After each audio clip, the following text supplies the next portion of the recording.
I do love doing stand-up. And the thing is, like, when you tell someone that you're a comedian, it's a very interesting discussion.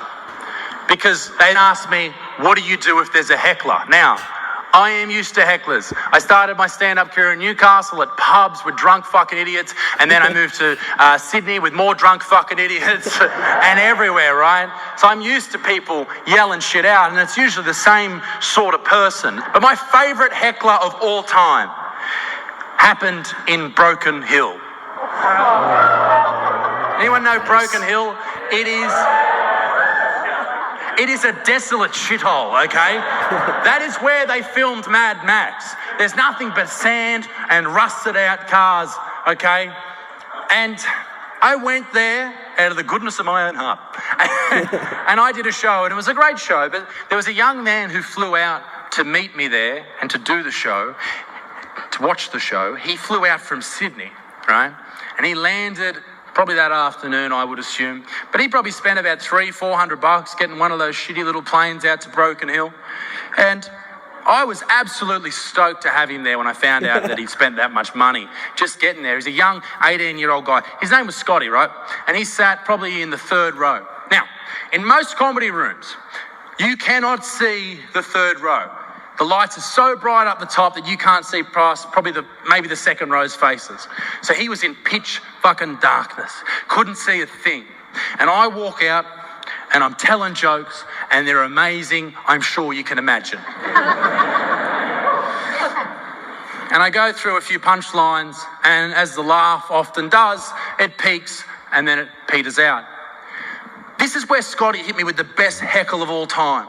Because it wasn't rude, it wasn't mean, there was nothing horrible about me in that heckle at all. What Scotty said, it was just a sound. He has Tourette's syndrome, okay?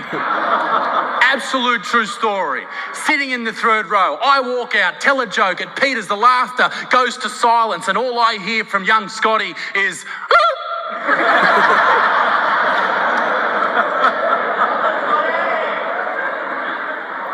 and I go, okay, something's obviously wrong, okay? There's a young man in my crowd who's having a medical incident, and I need to address this the most appropriate way with a professional attitude as I possibly can. Listen here, cocksucker, what the fuck is wrong with you? He said, I'm sorry, man, I'm only 18, I don't really know, I've never been to a comedy show, I've got Tourette's, I can't help it. I was like, oh my God, he's disabled. Thanks for ruining the show, okay? But it didn't stop there. Every 90 seconds, like clockwork, it was ridiculous.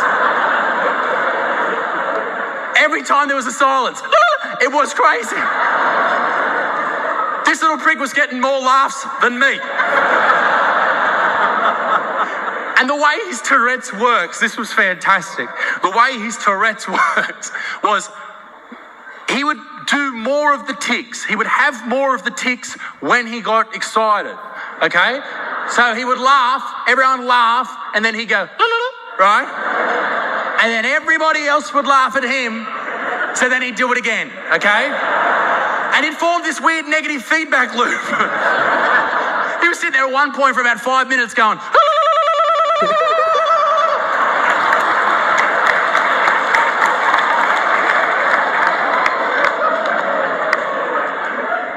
I'm a professional, I got through the show.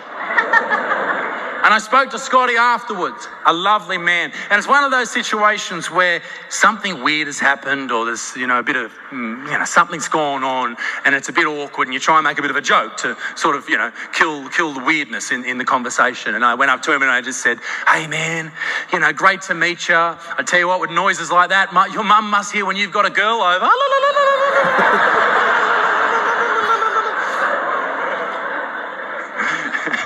He said, no, I'm a virgin. I went, your mum must hear you have the best wanks in the world.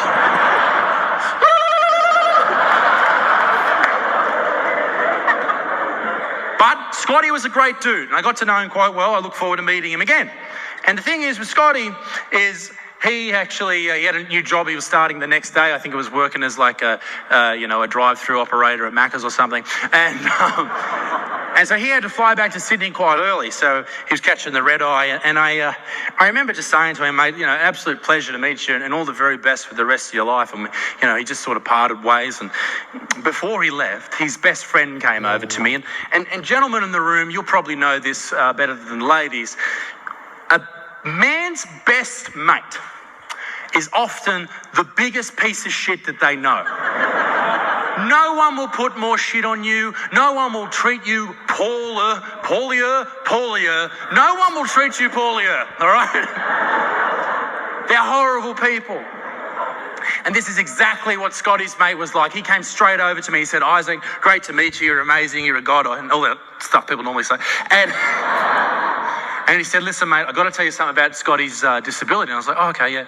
He said, mate, the way it sort of works is when Scotty hears something that he knows he's not supposed to say, that's all he can say for 24 hours. And I just said, thank you. Thank you so much. Because my mind works quick, ladies and gentlemen. It started to work. Scotty has Tourette's syndrome. He says things he can't control. He has to fly home in the morning. If I say a word now, he'll have to say it on that flight.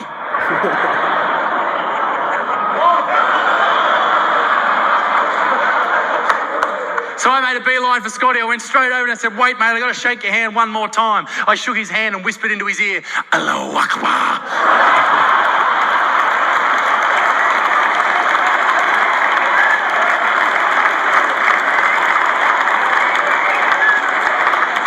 That's all I wanted to see on the Channel 7 News the next day was shaky iPhone footage with Scotty just randomly standing up going, Allahu Akbar,